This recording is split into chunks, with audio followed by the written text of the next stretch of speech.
Okay, what I want to talk briefly about now is our linear relationships in geology, and I think we're all pretty familiar with straight lines. We know the general equation for a straight line is y is equal to mx plus b, right? If we look at a graph, we've got something like this where you've got I'm going to use a ruler here just to help myself out. And we know that our independent variable is x. Our dependent variable is y.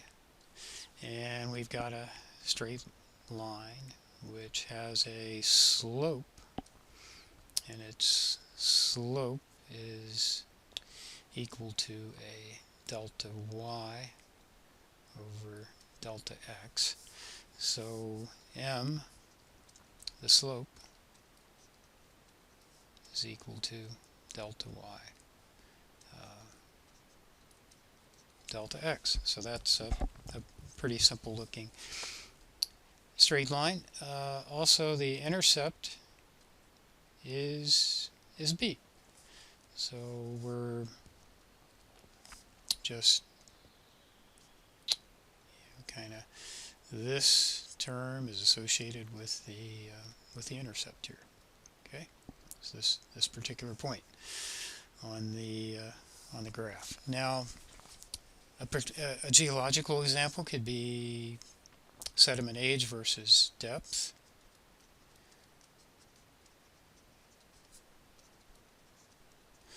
And this could also, as a first approximation or a simple approximation, could also be linear.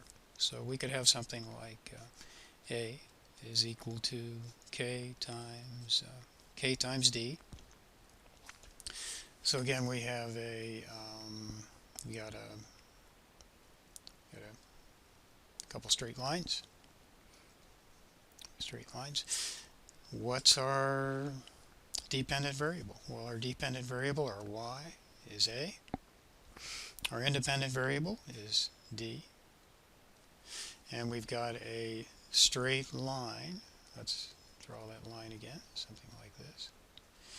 And it has a slope which is equal to k. So, and that's equal in this case to our delta A over our delta change in depth. So this is age and this is depth. But what do we know about this equation? What's kind of unique about this equation? It may not be typical. Is this intercept here? We don't have an intercept in this equation, or at least it's not stated. In other words, we're kind of assuming that b in this case is equal to 0. May or may not be right. What does b represent in this case? What's the if we're thinking about the intercept and what it represents in this case, what is b? Well, b would be the age of the sediments that you're standing on. If you're standing on a surface and you're augering a hole or drilling a hole beneath the surface, and you're asking yourself how the age of the sediments vary as a function of depth, and and it may vary. Let's say it varies to the first approximation, it varies linearly.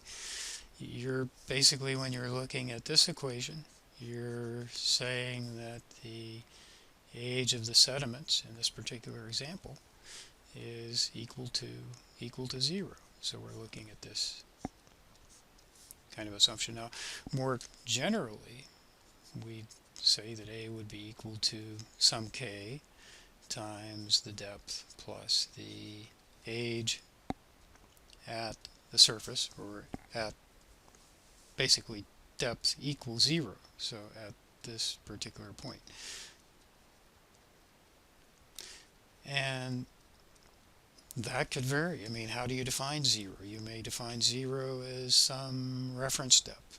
It could be sea level. Could be the surface that you're standing on, and so on and so forth. So this is a basic linear relationship. This is your slope. This is the dependent variable. Or the independent variable. It's plotted out along the x-axis.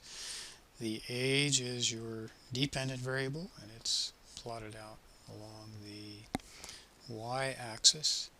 And the intercept in this case would be our a0. It's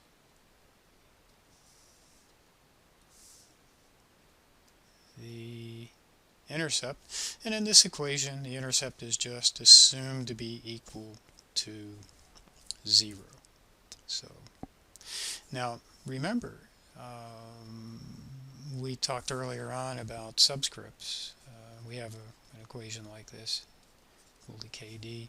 We could have a k1d or a k2d.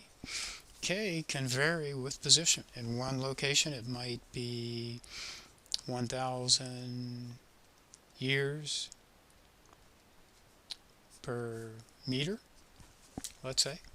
I mean, you can see that the units up here have to cancel out, and we should probably think about units for a minute here when we look at these equations.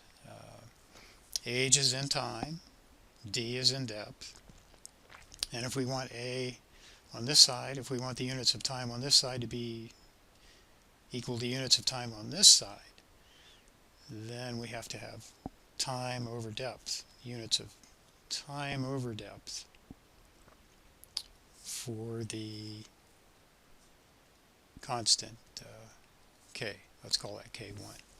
So it has to have units of time over units of depth, let's say meters in this case, in order to be units consistent.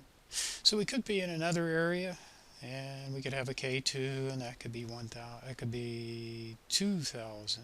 Let me straighten that out.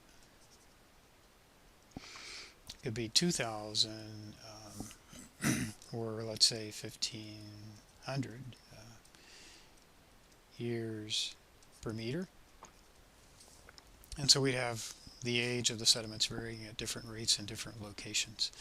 I think you can also kind of imagine that we could be in an area where we'd have something like this, where maybe standing at the surface we might have age increasing like that down to a certain depth d1, and then we might have the age increasing more gradually as depth increases. So we'd have two different slopes maybe in the same location that just varied with depth. We could have a k1 there. We could have a k2 over here. Now I'd like for you to think a minute about k in this particular case represents what I'll just call a time gradient.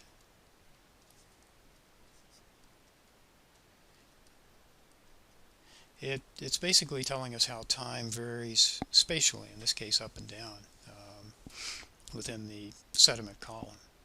Now if I asked you what the rate of sedimentation was, in other words, what's the sedimentation rate,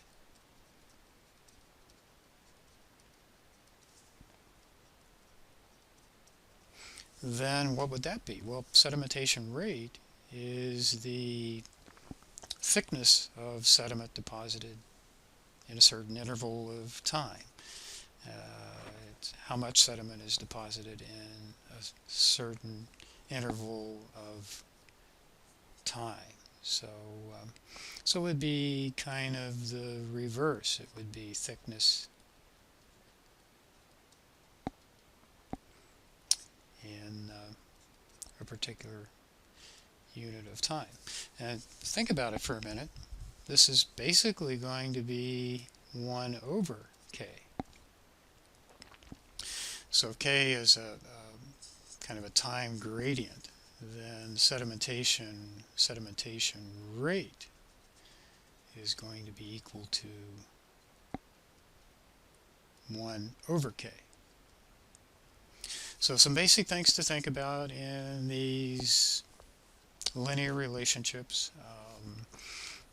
And one thing that I should leave you with and ask you to think about is whenever you have a model like this, and we've used a linear model in this case. Whenever you use a particular model to represent a geological process or whatever kind of process you happen to be talking about, you have to ask yourself, what assumptions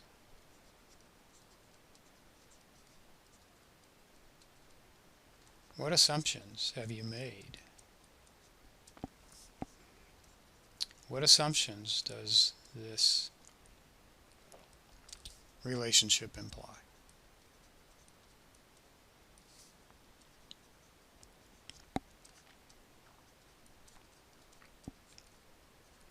So let me just leave you with that thought, and we'll come back to that later.